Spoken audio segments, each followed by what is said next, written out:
Avec nous en ligne, Monsieur Michel Chossudovsky, merci d'accepter notre invitation. Vous êtes fondateur et directeur du Centre de recherche sur la mondialisation, conseiller auprès des pays en développement, d'organisations internationales et des Nations Unies. Monsieur Michel Chossudovsky, sommes-nous en train d'assister à un danger imminent de guerre nucléaire, comme diraient certaines parties? La menace de guerre nucléaire, elle provient d'Israël, qui n'est même pas reconnue comme une puissance nucléaire alors qu'elle détient un système d'armement très avancé, en alliance bien sûr avec les États-Unis. Et il faut comprendre que cette guerre à l'endroit de l'Iran, ce n'est pas un projet de l'État sioniste, c'est un projet des États-Unis et de la Grande-Bretagne qui remonte aux années 50, quand il y a eu ce coup d'État qui était d'ailleurs mené par la CIA et par le MI6 de Grande-Bretagne. L'objectif, c'est de s'accaparer des ressources de gaz naturel et de pétrole qui sont parmi les plus importants au monde, avec bien sûr l'Irak et l'Arabie saoudite, mais c'est ça l'objectif de cette guerre. Je suis remonté à des documents qui étaient publiés, des documents militaires qui étaient publiés juste après la guerre à l'endroit de l'Irak. Et là, on avait, d'ailleurs, dans les années 90, on dit le Central Command Headquarters. Donc, les États-Unis avaient dit dans les années 90, en anglais, First Iraq, then Iran.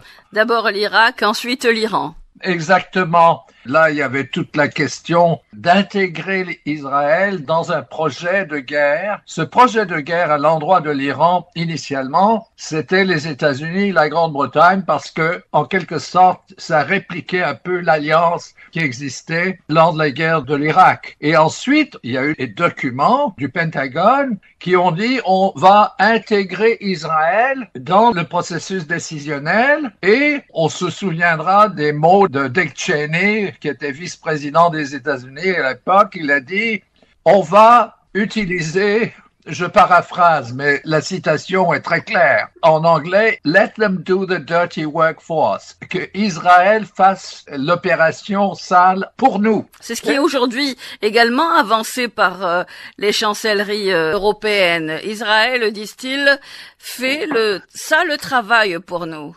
Absolument. Connaissant les structures décisionnelles des forces armées, il y a une intégration. Et c'est impossible que Israël ait décidé de faire ceci de manière unilatérale. C'était une opération du renseignement parce que, en quelque sorte, ça visait également des personnalités, surtout dans le contexte des commandements militaires de l'Iran. Donc, c'était très bien planifié. Et essentiellement, ça visait les décideurs et les scientifiques. Et bien sûr, il y a eu une destruction. Mais le projet, c'est essentiellement de coloniser le Levant et de coloniser tout le Moyen-Orient. C'est un projet de conquête impériale. D'une certaine façon, Israël agit. Israël ne décide absolument rien. Netanyahou a un dossier criminel. Il a plusieurs dossiers criminels et il suit la conduite qui lui est dictée. Bref, quand vous dites il suit la conduite qui lui est dictée, ce serait une conduite dictée par qui précisément, Monsieur Michel Chossudovsky? C'est complexe et c'est historique parce que le sionisme et toute cette légende du grand Israël pour soutenir la terre promise et tout ça, c'est l'idéologie. C'est pas la religion qui détermine cette guerre, c'est les enjeux géopolitiques et c'est les États-Unis et dans une moindre mesure la Grande-Bretagne. Du moins en ce qui concerne les actions qui ont été prises contre l'Iran depuis l'établissement d'un gouvernement sous Mossadegh, et ils ont fait exactement la même chose en Afghanistan. Ça reste tout de même des territoires imprenables. En début de cet entretien, Monsieur Michel Chossudovsky, vous disiez qu'il s'agit de mettre la main sur les intérêts pétroliers en l'occurrence. Est-ce qu'il ne s'agit pas également d'empêcher l'Iran de devenir une puissance militaire et contrer efficacement sa stratégie? L'Iran est une puissance militaire et à bien des égards plus avancée qu'Israël. Cette opération et ils l'ont fait avec Hezbollah également, c'était de cibler les cadres, les individus. Mais je crois qu'il y a toute une série d'opérations à l'intérieur de l'Iran avec, en anglais, ils disent assets, intelligence assets. C'est-à-dire, c'est des gens qui travaillent pour nous. Et de fait, cette dimension qu'il y avait en quelque sorte de détruire les décideurs ou de les tuer, etc., en même temps, un changement de régime est contemplé. Les changements de régime sont toujours contemplés. Maintenant, on revient à la question des dangers d'une guerre nucléaire. Oui. Et ça, c'est absolument fondamental parce que si Israël fait une attaque nucléaire, évidemment, en dialogue avec les États-Unis, on entre dans une situation où l'avenir de l'humanité est affecté. Est-ce qu'il vous semble que l'arme nucléaire sera utilisée ou que l'entité sioniste va aller jusqu'à utiliser le nucléaire, monsieur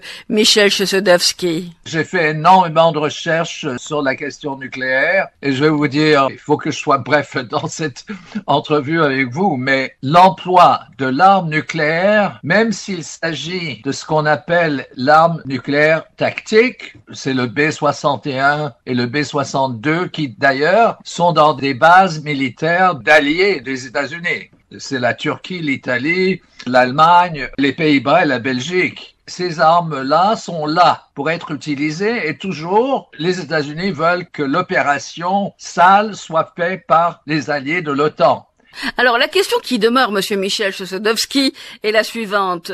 Qu'est-ce qui a poussé Benjamin Netanyahou à agir comme il a fait contre l'Iran? Le secrétaire d'État américain a déclaré justement que les États-Unis n'appuyaient pas la démarche. Donald Trump a dit ne pas appuyer au départ la démarche et ne pas être au courant.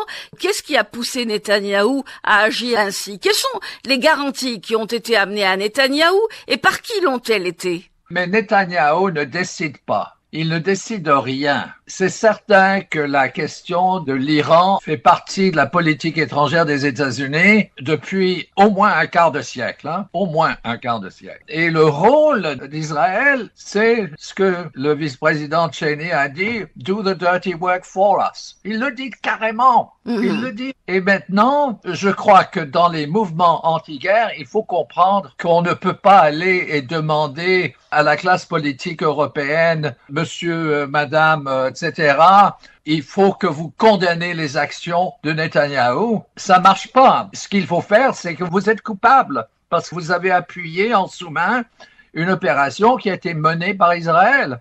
C'est pas une opération d'un seul pays. C'est une opération très sophistiquée avec des collaborations de la CIA, de la Mossad, du MI6, etc., en ce qui concerne les actions à l'endroit d'individus. Donc, c'est une opération conjointe. Et Israël doit se soumettre au système de commandement américain qui sont les centres de commande au niveau régional. Au Moyen-Orient, c'est Central Command Headquarters. Et ensuite, c'est Strategic Command Headquarters au Nebraska. Je le mentionne entre parenthèses, c'est que le Strategic Command, dont le commandement stratégique, c'est là où ça se décide en quelque sorte.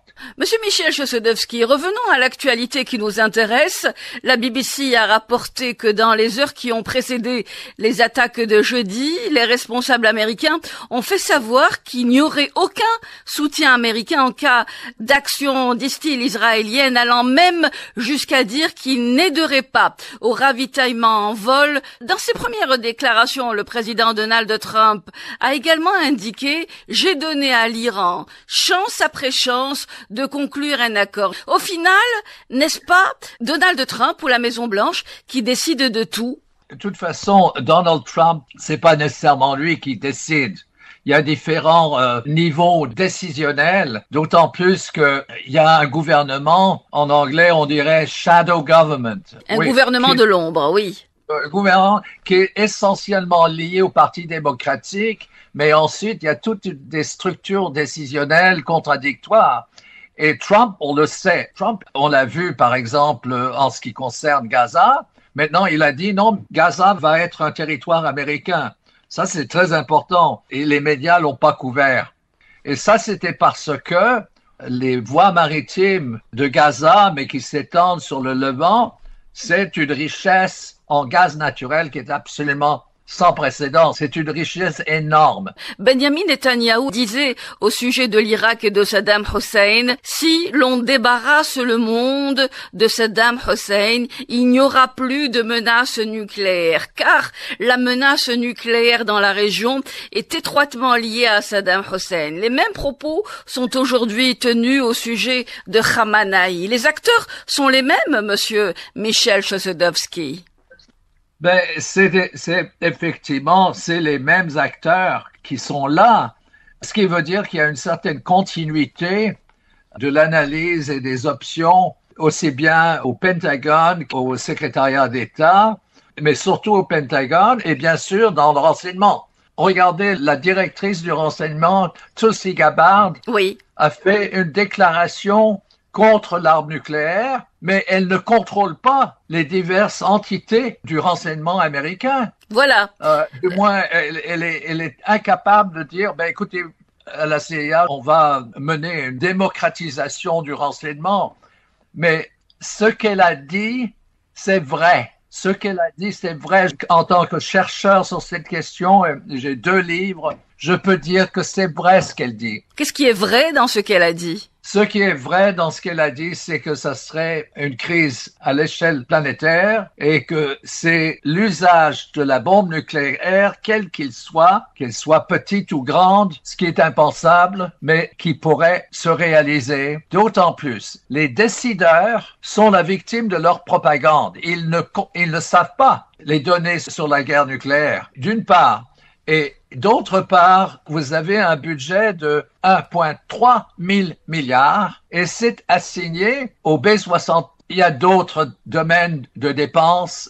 En ce qui concerne le B-61, 11 et 12, je sais que si on utilise ces bombes-là, ça va créer une situation à l'échelle planétaire, mais aussi il y a la question, la Russie qui est alliée avec l'Iran, la Russie peut également, ils ont un système très sophistiqué, ils sont plus avancés dans le nucléaire que les États-Unis. Disons tout de même que la directrice nationale du renseignement américain faisait allusion à l'arme nucléaire qui est en possession de l'entité sioniste, à savoir Israël. La directrice nationale du renseignement avait affirmé que l'Iran ne fabriquait pas d'armes nucléaires, un avis que le président américain n'a pas du tout partagé. Il a aussi dit ceci, je m'en fiche de ce qu'elle dit. Effectivement, mais il y a un élément que je rajouterais à sa présentation. Elle est allée au Japon, elle a pris connaissance des impacts, surtout à Hiroshima. Hiroshima, c'était l'uranium et Nagasaki, c'était le plutonium. Maintenant, je peux vous dire une autre chose qui n'est pas dans les livres d'histoire, mais qui est corroborée à 100%, c'est que le 15 septembre 1945, à peu près un mois après les événements d'Hiroshima et Nagasaki, le département de la guerre, ça s'appelait le département de la guerre à l'époque, sort un document classifié qui essentiellement dit que ces 2 opérations, Hiroshima et Nagasaki, constituent une mise en scène. En anglais, on dirait a dress rehearsal. Comment ça? Textuel. Comment ça, une mise en scène? Pourtant, tout l'atteste, du moins, monsieur Michel Chossudovsky. Non, ben, il y a ça, mais l'objectif du Manhattan Project, évidemment, c'était ces 2 opérations, mais immédiatement au lendemain, on arrive avec un projet de guerre nucléaire contre l'Union soviétique. Tous les documents sont là. Tous les documents sont là. C'est 200 bombes atomiques pour éliminer 70 zones urbaines. J'ai les documents, elles sont là, et ça, personne ne le sait, parce que, en fin de compte, l'Union soviétique était déjà visée pour une possible guerre nucléaire durant la Deuxième Guerre mondiale. Ça n'a pas eu lieu, parce qu'il y a eu ensuite la course aux armements, etc. Mais si ce Manhattan Project n'avait pas eu lieu, on ne serait pas dans une course aux armements aujourd'hui. Néanmoins, c'est très important de comprendre que la menace nucléaire à l'endroit de l'Union soviétique a été formulée durant la Deuxième Guerre mondiale. Monsieur Michel Chossudovsky, merci infiniment. d'avoir été avec nous et de nous avoir accordé de votre temps. Vous êtes fondateur et directeur du Centre de recherche sur la mondialisation, conseiller auprès des pays en développement, d'organismes internationaux et des Nations Unies. Vous étiez avec nous à partir de Montréal. Merci beaucoup, Monsieur Michel Chossudovsky, de m'avoir accordé de votre temps, de nous avoir accordé de votre temps. Merci, monsieur. Au revoir, merci. Merci à vous.